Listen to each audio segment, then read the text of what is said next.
Hi gods! This is the first ever vlog! Let's go!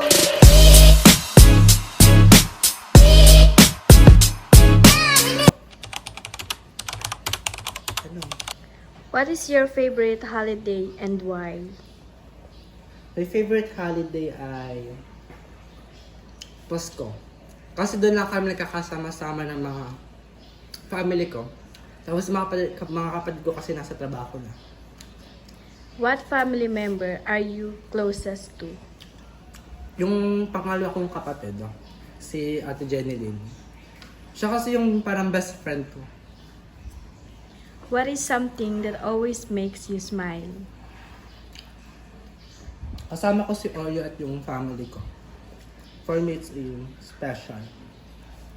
What is the best place you ever traveled to? Doon sa yung sa Mabini, yung resort doon. Isang resort ko kung saan yun. Parang kami doon, nag-outing kami. What is your favorite song? My favorite song is Mapa.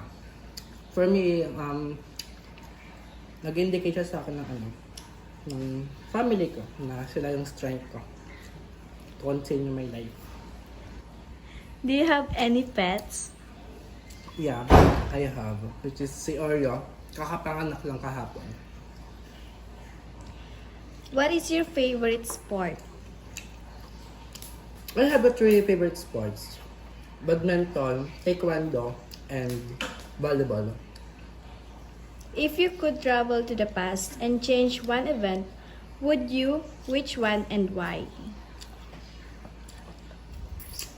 Siguro yung mga nagawa kong mali dati na babaguhin ko.